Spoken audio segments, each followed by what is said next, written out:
وخدم لنا من الجن مع الإيمان اللهم عافنا من كل بلاء الدنيا وبلاء الآخرة وشر الدنيا وشر الآخرة غفر الله لنا ولهم برحمتك يا أرحم الراحمين ربنا لا تزغ قلوبنا بعد إذ هديتنا وهب لنا من لدنك رحمة إنك أنت الوهاب ربنا اغفر لنا ولإخواننا الذين سبقونا بالإيمان ولا تجعل في قلوبنا غلا للذين آمنوا ربنا إنك رؤوف رحيم ربنا فاغفر لنا ذنوبنا وكفر عنا سيئاتنا وتوفنا مع الأبرار ربنا وآتنا ما وعدتنا على رسلك ولا تخزنا يوم القيامة إنك لا تخلف الميعاد ربنا هب لنا من أزواجنا وذرياتنا قرة أعين واجعلنا للمتقين إماما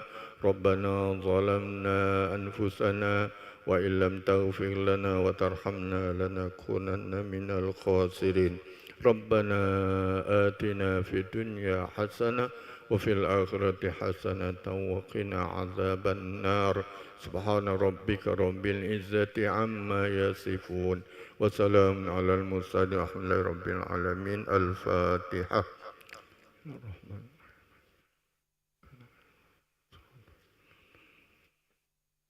غير المغضوب عليهم ولا الضالين آمين يا الله آمين يا رب العالمين لا حول ولا قوة إلا بالله العلي العظيم ربنا تقبل منا إنك أنت السميع العليم وتب علينا إنك أنت التواب الرحيم اللهم بحق الفاتحة والسر الفاتحة يا فرج الهم يا كاشف الرب يا من العباد يغفر ويرحم يا دافع البلاء يا الله يا دافع البلاء يا رحمن يا دافع البلاء يا رحيم اغفر لنا ذنوبنا أجمعين الذين دعوهم فيها سبحانك اللهم وتحيتهم فيها سلام وآخر دعواهم أن الحمد لله رب العالمين صلى الله على محمد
فاتحة إلى حضرة رسول الله محمد صلى الله عليه وصحبه وأزواجه وذريته أهل بيته ما يرى جميع ثم مشايخنا ومشايخ مسيحنا ذوي الحقوق أجمعين ثم لسان المحاج الله به وابنه بيد الله صلى الله عليه وسلم فقيه المقدم محمد بن علي بعلوي وأصوله وفروعه ثم إلى جميع خصوصا صاحب الكتاب الإمام الحبيب عبد الله بن أبي الحداد ممن ذكر في هذا الكتاب أن الله يغفر لهم ويرحمهم ويسكنهم الجنة برحمته وينفعنا بأسرارهم وأنوارهم علومهم ثم إلى من أسس هذا المسجد ومن أمر فيه ومن صلى فيه ومن تصدق فيه ثم إلى أرواح والدينا ووالديكم وأمواتنا وأمواتكم وإلى حضرة النبي محمد صلى الله عليه وسلم. الفاتحة. الله من الشيطان الرجيم. بسم الله الرحمن الرحيم. الحمد لله رب العالمين الرحمن الرحيم مالك يوم الدين إياك نعبد وإياك نستعين اهدنا الصراط المستقيم صراط الذين أنعمت عليهم غير المغضوب عليهم ولا الضالين آمين. السلام عليكم ورحمة الله وبركاته. الحمد لله والصلاة والسلام على رسول الله محمد بن عبد الله وعلى آله وصحبه ومن والاه ولا حول ولا قوة إلا بالله. سبحانك لا علم لنا إلا ما علمتنا إنك أنت العليم الحكيم. رب اشرح لي صدري ويسر لي أمري واحلل عقدة من لساني يفقهوا قولي بجاه النبي والآل. أما بعد. معاشر الحاضرين rahimakumullah. Syukur kita atas segala nikmat yang Allah anugerahkan, yang Allah berikan kepada kita, sehingga kita masih diberikan kesempatan untuk melaksanakan kewajiban kita bersama, yaitu sholat zuhur berjamaah. Semoga semua rangkaian doa kita tadi, semua rangkaian ibadah kita tadi dan doa-doa yang kita panjatkan dikabulkan oleh Allah Subhanahu wa taala. Amin ya rabbal alamin. Salawat beriringkan salam semoga selalu tercurahkan kepada junjungan agung kita Nabi besar Muhammad sallallahu alaihi wasallam. Ma'asyiral hadirin rahimakumullah.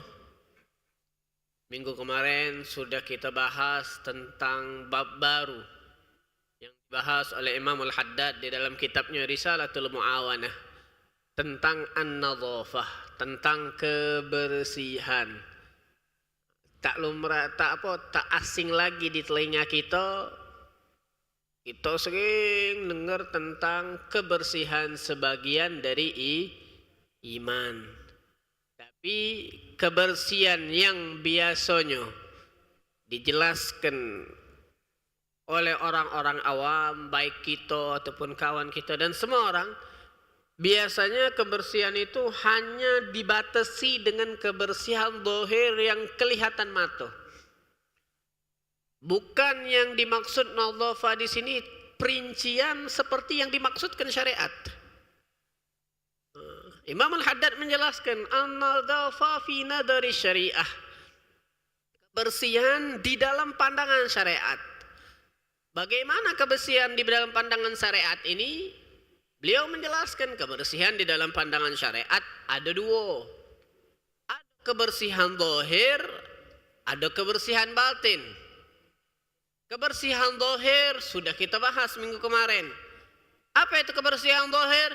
Kebersihan hati kita dari sifat-sifat dan akhlak-akhlak tercela dan dari nafsu, hawa nafsu. Itu kebersihan batin.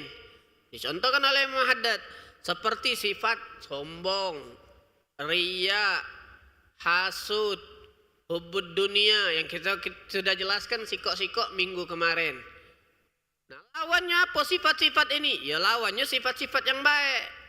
Cara membersihkannya kita berikan sifat-sifat yang baik. Dengan apa? Sombong, lawannya dengan tawadhu. Kemudian haya dengan malu. Madai kita tidak malu. Kita nak sombong. Bahwasanya kata Imam Ali, aku heran dengan manusia yang sombong. Padahal dia tercipta dari air yang hina, kata Imam Ali. Kemudian dia akan balik ke tanah dan menjadi bangkai. Nah, ini kita obati dengan namanya al-haya, malu. Rasulullah itu sayyidul haya. Rasulullah itu orang yang paling malu. Kalau sahabat yang paling malu sampai malaikat malu sama dia ada namanya sahabat Utsman ibn Affan. Malaikat malu sama Sayyidina Utsman ibn Affan. Jangankan malaikat, Nabi pun malu sama Sayyidina Utsman. Jadi Rasulullah ceritanya, Rasulullah lagi duduk dengan para sahabat. Rasulullah duduk kakinya lagi belonjoran. Baju Rasulullah ada terbuka sikok kancingnya. Rasulullah nengok dari kejauhan, Sayyidina Utsman pengen mendekat. Apa yang dilakukan oleh Rasulullah? Rasulullah membenarkan duduknya, langsung ngancingkan bajunya. Sahabat kaget, ya Rasulullah, hal Utsman. Yang datang ini Utsman ya Rasulullah, bukan siapa-siapa. Mantu kau dewek. Kalau bahasa kita, mantu kita engkau dewek wahai Rasulullah. Kenapa engkau langsung cak seolah-olah ada siapa? Kata Rasulullah, bagaimana aku tidak malu dengan manusia yang malu kepadanya malaikat. Malaikat malu. Nah ini kita belajar cak mano. Bukan la haya fiddin, tapi jangan catatan koridor, bukan malu di dalam hal agama. Kita nanya tentang agama malu. Tak boleh, kita harus jelaskan tentang agama tersebut. Kemudian ikhlas, sakha dan yang lain-lain itu lawannya. Kata Imamul Haddad, akhlak-akhlak seperti ini dijelaskan oleh Imamul Ghazali secara detail. Kalau kita nak belajar tentang hati, kebersihan hati, belajarlah kitab Ihya Ulumuddin juz kedua. Imamul Ghazali membentangkan dengan sedetail-detailnya. Makanya para ulama itu sangat menganjurkan kita membaca Ihya. Obat kita itu Ihya Imamul Ghazali. Di situ dijelaskan di dalam kitab Ihya Ulumuddin. Nah, itu kebersihan batin. Lalu kita sampai di pembahasan kedua tentang kebersihan zahir. Kebersihan zahir. Di dalam pandangan kita, kejingoannya, kebersihan zahir itu adalah kebersihan tempat atau kebersihan baju atau kebersihannya yang zahir-zahir beh. Tapi menurut Imamul Haddad, yang maksud kebersihan zahir di dalam pandangan syariat, apa kata beliau? Wa amman nadhafatu dhahiratu fatuhsalu bitarkil mukhalafat wa fi'lil muwafaqat. Aman zayyana zahirahu bimulazamatil a'mal salihah wa ammara batinahu bitakhalluq bil akhlaqil mahmudah faqad kamulat nadhafatuhu wa illa falahu nasibun minha biqadri bu'dihi an munkaratil akhlaq wal a'mal wa qurbihi min mahasiniha. Hakikatnya kebersihan zahir yang dimaksudkan di dalam syariat adalah tarkul mukhalafat, meninggalkan maksiat dan melakukan ketaatan. Itulah hakikatnya nadhafah di dalam pandangan zahir. Semakin banyak uang beribadah berarti semakin dia membersihkan dirinya. Semakin banyak dia berusaha meninggalkan kemaksiatan berarti semakin membersihkan dia dirinya. Ini hakikatnya. Maka kata Imam Haddad, siapa wong yang menghiasi dirinya dengan semua perbuatan baik yang zahir dan melakukan akhlak-akhlak yang baik secara batin, maka kamulat nadhafatuhu, sempurna kebersihan dia. Sempurna kebersihan dia. Kalau kita sudah melakukan dua hal ini, kita sudah taat sama Allah dan hati kita sudah bersih, maka sempurna. Makanya kita nyingok, kita sering dengar cerita tentang para ulama dulu, zaman dahulu. Mereka itu tidak mementingkan baju yang bagus. Bahkan mereka sebagian seperti Uwais Al-Qarani. Uwais Al-Qarani ini wong yang dapat salam dari Nabi Muhammad. Tapi tinggalnya di samping kotak sampah, tidak punya rumah. Makan dari hasil kotak sampah. Bahkan dianggap budak kecil ngatoi dia wong gila. Budak-budak kecil ngatoi dia wong gila. Makan di samping astagfirullah, makan di samping maaf di samping hewan hina, hewan anjing. Ini Uwais Al-Qarani. Tapi dia termasuk orang yang bersih di dalam pandangan syariat. Dalam tanda kutip, di dalam pandangan syariat. Kalau kita manusia biasa nganggap, oh ini jorok, ini kotor. Tapi dalam pandangan syariat, hakikatnya kebersihan adalah kebersihan hati dan kebersihan kita dari maksiat dan ketaatan kita kepada Allah Subhanahu wa taala.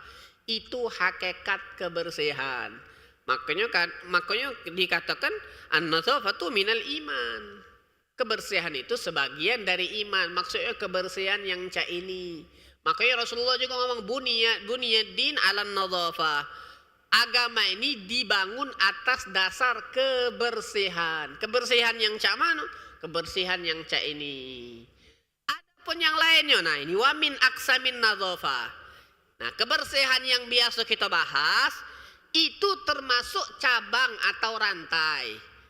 Bukan intisari daripada kebersihan di dalam pandangan syariat, tapi cabangnya be. Cabangnya be. Apa kata Imam Hajar? Cabang kebersihan di dalam syariat, wa min aqsamin nadzafati adh-dhahira ma arsada ilaihi syar'u min akhdhil fadalat wa idzalatin annas wa tatahhur anil ahdath wal anjas. Wa min dzalika idzalatu sya'ril ana wa natfil ibd aw halquhu wa qassu syarib wa taqlimul dhafar. Kemudian termasuk daripada kebersihan adalah kebersihan yang biasanya kita lakukan.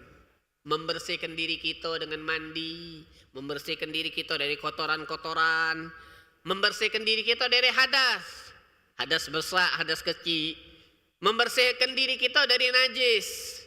Itu termasuk yang diwajibkan di dalam syariat. Tak boleh kita ibadah dalam keadaan hadas besar atau hadas kecil, atau kita di dalam membawa najis. Tidak boleh, tidak sah ibadah kita. Ini cabang daripada kebersihan yang dimaksudkan syariat. Cabang di dalam kebersihan yang dimaksudkan syariat. Bahkan Rasulullah mencontohkan sendiri tentang kebersihan ini.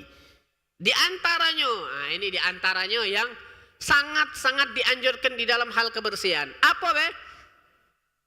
Yang pertama, membersihkan bulu yang ada di kemaluan kita. Maaf. Kemudian membersihkan yang ada di ketiak kita, bulu yang ada di ketiak kita. Kemudian membersihkan kumis kita. Merapikan atau membersihkan kumis kita. Kalau di dalam semua mazhab boleh membersihkan kumis. Kalau jenggot masih ada ikhtilaf. Kemudian wa taqlimul adfar, membersihkan kuku.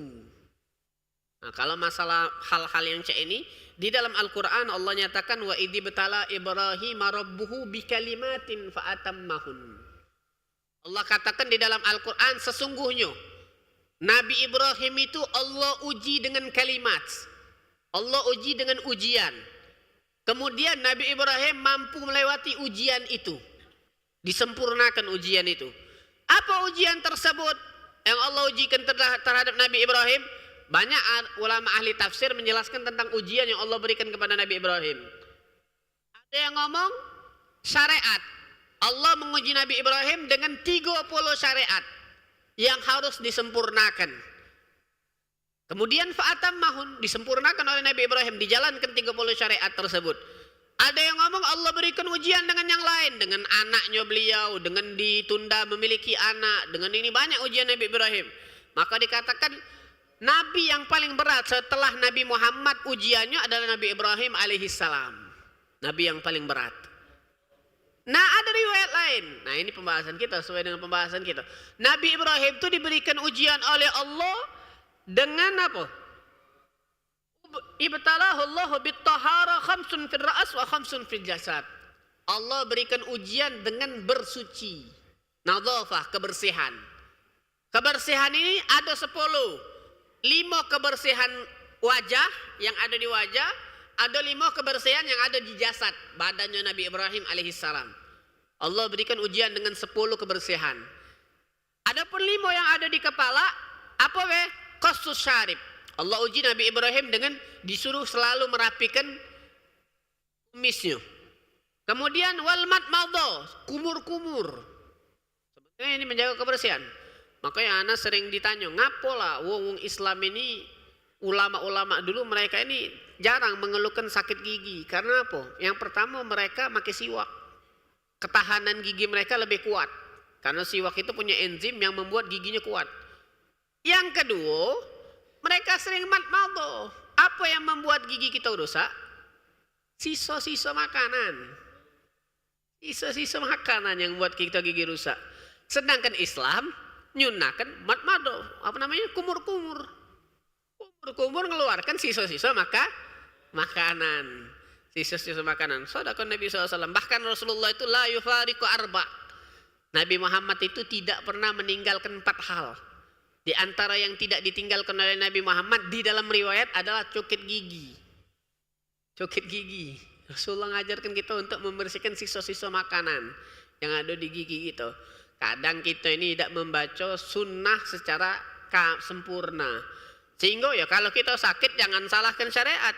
Salahkan diri kita dewa yang tidak memahami sunnah dan syariat secara utuh. Nah, limo ada di kepala. Kebersihan yang diujikan oleh Allah kepada Nabi Ibrahim, 5 di kepala. Yang pertama adalah tadi merapikan kumis, kemudian kumur-kumur, kemudian istinsak, masuk ke banyu ke hidung. Masukkan banyu ke hidung. Kemudian yang keempat asyiwak, menggunakan siwak. Yang kelima adalah farkus sya'ar, menyisir rambut. Menyisir rambut gantinya sunnah. Dan itu sama. Di dalam riwayat itu Rasulullah SAW tidak pernah ninggalkan sisir. Rasulullah itu nyisir rambut. Nyisir rambut kata Rasulullah di dalam hadis, man kana lahu sya'ar falyukrimhu. Barang siapa yang Allah berikan anugerah ada rambut, maka muliakanlah rambutnya. Cak mana cara kita muliakan rambut? Bil masyad, dengan disisir. Sunnah, bukan betina yang sunnah nyisir, lanang juga. Wabid dohun, kita unjuk sekali-sekali kita unjukkan minyak. Kalau kita sampo, kalau sekarang kan sudah ada sampo. Atau minyak rambut tidak jadi masalah. Niatkan sunnah ngikuti Nabi Muhammad. Karena Rasulullah itu meminyakkan rambutnya dan meminyakkan jenggotnya. Jenggot Rasulullah pun disisir oleh Nabi dan diinjuk minyak juga. Diinjuk minyak. Itu 5 di kepala. Yang pertama tadi syarib, kumis, kumur-kumur, kemudian masukkan banyu ke hidung, kemudian siwak, kemudian yang terakhir nyisir rambut. Dan 5 di jasad. Ujian Allah terhadap Nabi Ibrahim, 5 ada di jasad. Apa yang ada di jasad? Taklimul adfar, motong kuku. Kemudian halqul ana, motong rambut yang ada di kemaluan. Kemudian ikhtitan, khitan, tahu kan khitan? Kemudian natful ebed, motong bulu ketiak. Kemudian yang terakhir, raslu makanil ghaid wal baul bil ma, membuang kotoran yang keluar dari kita, baik kotoran yang besar atau kecil bil ma, dengan air. Kalau kita sekarang kan tinggal siram selesai kelar. Kalau dulu kan mereka buang hajatnya di tanah dan mereka jarang mendapatkan air. Nah, Allah uji Nabi Ibrahim, wahai Ibrahim, kau harus membersihkan kotoran kau dewek dengan air. Maksudnya dibersihkan, jangan sampai tersisa. Akhirnya dilalui oleh Nabi Ibrahim 10 ujian ini. Fa'atammahun, kata Allah dalam Al-Quran. Nabi Ibrahim mampu mengarungi ujian tersebut dan sukses dengan ujian tersebut. Nah, ini kita kebersihan di dalam syariat yang cek ini. Nah, kemudian wayastahabbu, ini cara motong kuku. Cara motong kuku di dalam syariat. Ternyata syariat pun menjelaskan cara motong kuku. Wa yastahabbu an yabtadi'a min as-sababatil yumna ila khinsiriha wa min khinsiriha al-yusra ila ibhamiha wa yakhtim bi ibhamil yumna. Kalau kita nak motong kuku jangan lupa yang pertama wuduk dulu. Wuduk, kita nak potong kuku, kita nak motong rambut, kita nak motong apapun yang ada di badan diri kita, jangan lupa dalam keadaan bersuci. Nah, ngapo keadaan bersuci? Karena semua anggota badan kita ini akan bersaksi di hadapan Allah di hari kiamat. Kalau kita melepaskan anggota badan kita ini dalam keadaan suci, maka dia akan lebih bisa menjadikan saksi baik buat kita. Kuku kita bakal bersaksi di hari kiamat. Nah, kuku ini kita lepaskan dalam keadaan suci, berwudu, maka dia akan menjadi saksi baik di hadapan Allah. Rambut kita bakal bersaksi. Apa kata Allah di dalam Yasin? Apa kata Allah? Wa tukallimu wa aydihim wa tashhadu arjuluhum bima kanu yaksibun. Mereka ini, perbuatan mereka ini bakal disaksikan oleh tangannya dan dibenarkan oleh kaki, dan seluruh anggota badan kita bakal bersaksi di hari kiamat, termasuk rambut kita, kuku kita. Makanya kita disunahkan ketika melepaskan ini semua, disunahkan dalam keadaan wudu. Nah, cak mana tata cara kita motong kuku tangan dulu. Kuku tangan itu kita mulai dengan telunjuk kanan, 1, 2, 3, tut, dengan sampai ke jentik, kelingking. Kemudian mulai dari sebelah kiri, kelingking, 1, 2, 3, 4, 5. Kemudian tutup dengan jempol kanan. Cek itu. Ini menurut Imam Al-Ghazali. Sampai sini. Dari kanan, sababa, dari telunjuk ke jentik, ke kelingking, dari kelingking kiri ke jempol, terakhir tutup dengan jempol ini. Itu untuk untuk tangan. Walaupun di situ ada 3 cara. Kayak kita ini cara yang paling banyak dipakai ulama cak itu. Kemudian kaki, kalau kaki gak lebih gampang. Dimulai dari entik kaki kanan, lurus sampai terakhir tutup dengan entik kaki kiri. Jadi ini motong set lurus itu. Ini cara yang diajarkan oleh Imam Al-Ghazali, yang diikuti oleh mayoritas ulama. Apa rahasianya? Pasti ada sir, pasti ada rahasia dan kelebihan di dalam cara memotong kuku yang diajarkan oleh ulama kita. Dan ini juga kalau kaki sama seperti sunnah wudhu. Kalau wudhu kan sunnah kita menyela-nyela, kaki kita ini harus di sela-sela. Nah, yang mana duluan di sela-sela? Entik sebelah kanan.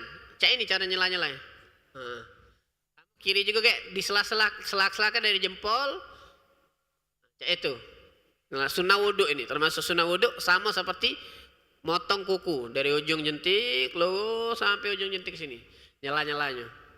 Sunnah itu, takut tidak kena kalau kita wudhu atau ada kotoran di sela-sela jari kita. Nah, wa yukrahu ta'khiru fi'li hadhil asya inda kulli 40 yauman. Dan makruh kita menunda-nunda lebih dari 40 hari. 40 hari kita tidak motong kuku. Mungkin kalau motong kuku nih kita nih tidak mungkin 40 hari. 2 minggu sudah risi 40 ini kuku kita. Seminggu lagi lah panjang gitu nih lagi sih. Mungkin kumis kita kalau kita 40 hari dipotong dikit tujuannya untuk sunnah. Atau natful ebed, kita bulu ketiak kita dicabut, sunnahnya Imam Syafi'i, di dalam mazhab Imam Syafi'i dicabut bulu ketiak. Kalau tidak bisa nyabut dicukur tidak apa-apa. Begitu juga bulu yang lain boleh. Kita disunnahkan jangan sampai 40 hari. Bahkan guru-guru kita itu nakuti kita. Walaupun tidak kate dasar sandaran hadis. Kata mereka kalau bulu kalian itu tidak dicukur digelantungi oleh syaitan. Itu tidak kate sandaran hadis, yang jelas memang tidak kate dalil. Tapi ini omongan dari guru-guru kita. Karena itu bukan nadhafatu minal iman, bukan termasuk dari keimanan. Ngapa kita membiarkan hal-hal yang cek itu? Kemudian dia termasuk daripada kebersihan. Wa min dzalika idzalatul awsa' allati tajtami'u fi ma'atifil badan aw aghrarihi bil ma' wa ma yajtami'u min ar-ramas 'ala al-'ainain wa min qadhal fil minkharain wa min ta'am bainal asnan bil khalal wa 'alayka bi tanzif famik bi siwak wa kaunuhu min araqi aula wa ta'akkad inda iradati ad-dukhul fil ibadah. Ini sama mirip-mirip, termasuk yang sunnah dibersihkan ini romas. Apa ini? Apa namanya? Tek mato Nah, itu di sunnah juga dibersihkan, apalagi sebelum wudhu. Takutnya ini nih kotoran kita nih sudah keluar. Kalau dia subuh-subuh ini terutama bangun tidur. Kalau dia sudah keluar di luar, berarti dia nutupi a'dha'ul wudu. Kan a'dha' wudu kan seluruh, termasuk di sela-sela sini. Kita harus wudhu harus kena ke sini. Yang zohir, yang kejingoan. Nah, kalau kita punya kotoran keluar sampai ke, biasa kan kita kalau banyak nanti keluar. Nah, nutupi kalau dia keras. Pertanyaannya, masalahnya kalau dia keras, kalau dia lembut tidak ada masalah. Kalau dia keras berarti dia nutupi selo-selo ini. Nah, itu bisa menghalangi wudhu kita. Takutnya wudhu kita tidak sah. Hati-hati, makanya kalau kita wudhu subuh, kayak kita mandi subuh, dibersihkan ini. Jangan sampai tidak kena. Jangan sampai kotor ini kita. Termasuk sunnah. Kemudian kita sunnah juga membersihkan kotoran yang ada di hidung. kotoran yang ada di hidung. Ini syariat ini. Juga membersihkan, nah sudah kita bahas, membersihkan makanan yang ada di sela-sela gigi. Nah inilah penyebab kita sakit gigi nih. Sebenarnya Allah bagus sudah ngajarin kita. Sekarang odol sudah ada, odol dari siwak. Nah itu nunjukkan siwak ini luar biasa. Nabi Muhammad SAW menganjurkan siwak. Bahkan Rasulullah sebelum wafat itu, permintaan terakhir Rasulullah itu sama Sayyidah Fatimah minta siwak. Minta pakai ke siwak. Ini nunjukkan tentang keutamaan besar di dalam siwak. Kemudian pakai siwak. Dan terlebih utama lagi siwak ini ketika kita nak ibadah. Karena pahalanya besar. As-salatu bisiwak khairun min sab'ina bila siwak. Salat dengan satu siwak lebih baik daripada 70. Wuduk nak bersiwak, bangun tidur pakai siwak, tidur pakai siwak. Itu termasuk keafdalan yang dianjurkan oleh Nabi. Kemudian di sini ada tentang jenggot, sudah kita bahas. Duhnu sya'ril lihyah, meminyai rambut jenggot kita. Sunnah kita meminyai rambut jenggot kita. Atau rambut sini sunnah kita minyai, karena Rasulullah melakukan hal tersebut. Disisir, dijanggut, kemudian dipotong. Kalau rambut dipotong, kalau janggut ikhtilaf. Boleh tak kita motong? Kalau di dalam mazhab yang lain, bahkan ada yang mengharamkan memotong jenggot. Kecuali sudah lebih dari 1 genggam. Tapi kalau kita mazhab Imam Syafi'i aman kita mazhab Imam Syafi'i tidak haram. Yang haram tuh ngabiskan, yang makruh tuh dalam mazhab Syafi'i itu ngabiskan. Jadi bersihnya, cak budak bayi lagi kan, nak balik muda, mungkin nak kahwin lagi kan, nak balik muda, bersihkan dulu jenggotnya. Ini makruh di dalam mazhab Imam Syafi'i, tidak sampai haram. Nah kemudian ini yang mungkin kita jarang, iktihal, maki celak. Celak dengan celak namanya ismit. Ada celak namanya ismit, batu ismit. Mungkin ada yang jadi bubuk sudah ismit. Karena Sallallahu Alaihi Wasallam yaktahiluna bil ismit, yaktahil bil ismit. Rasulullah itu bercelak dengan ismit. Kata Rasulullah di dalam hadis, iktahilu bil ismit fa innahu yajlul basar wa yumbitus sya'ar. Kalian itu bercelaklah dengan ismit, karena itu menajamkan mata. Kapan bercelak? Bercelak ini bukan nak lebaran, bercelak itu malam sebelum tidur. Kalau betina sebelum kondangan. Itu tidak sunnahnya itu sebelum tidur. Tujuannya ketika kita memejamkan mata kita, celak itu berfungsi, zat yang dicelak masuk ke dalam mata kita dan mempertajam penglihatan kita. Mempertajam ismit, tapi harus dari ismit. Yang dianjurkan oleh Nabi untuk mempertajam ini kita, mata kita itu dari ismit, celak dari ismit. Kemudian menggunakan menggunakan minyak wangi. Rasulullah Shallallahu Alaihi Wasallam itu menggunakan minyak wangi, walaupun Nabi Muhammad sudah wangi. Rasulullah urifa min tibihi illam yatatayyab. Rasulullah itu kalau sudah jalan, idza marra bi tariqin urifa min tibihi. Kalau Rasulullah sudah lewat di jalan, oh ini Nabi Muhammad habis lewat ini, tercium dari baunya. Makanya sahabat gampang nyari Nabi Muhammad. Di mana Rasulullah? Nyari baunya Nabi Karena Rasulullah itu badannya sudah wangi. Bahkan keringatnya Rasulullah dijadikan minyak wangi oleh sebagian sahabat. Dijadikan minyak wangi oleh sebagian sahabat. Nah, tapi Rasulullah tetap menggunakan minyak wangi. Tujuannya untuk menyunahkan, menunjukkan sunnah. Biar kita ini pakai minyak wangi juga. Rasulullah tuh hubbiba ilayya min dunyakum salas. Di antaranya kata Rasulullah, yang paling aku cintai di dunia ini ada 3 hal. Di antaranya at-tib. Tib itu apa? Minyak wangi. Berminyak wangi, berwangi-wangian.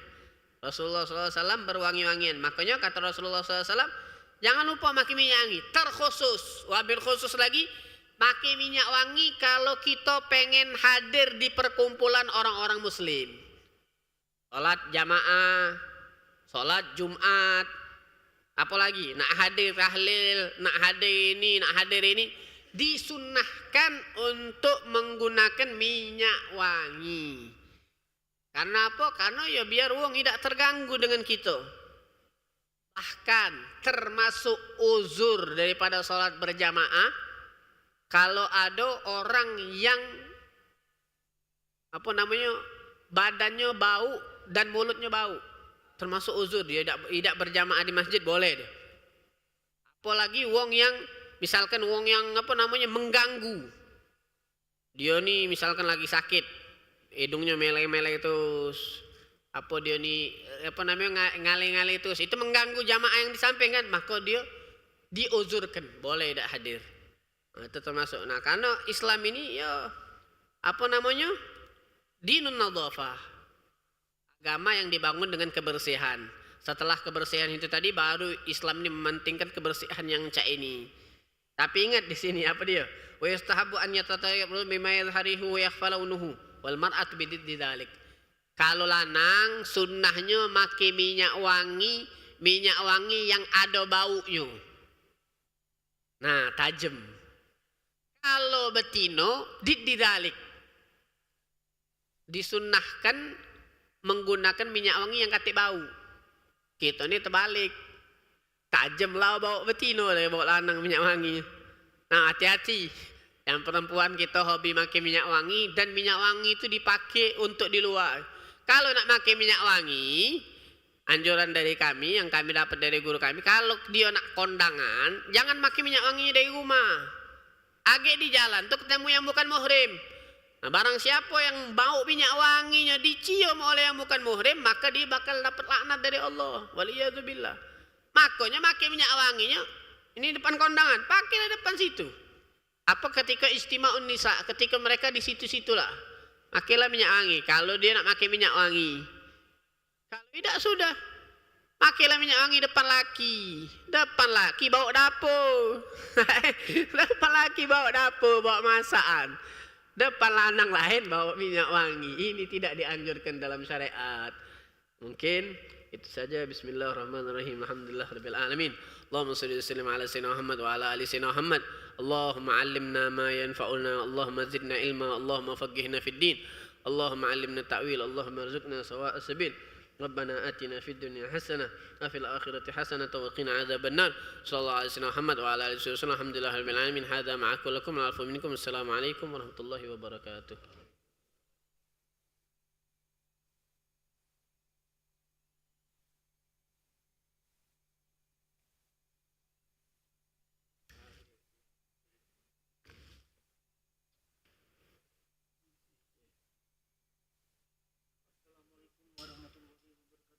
Waalaikumsalam.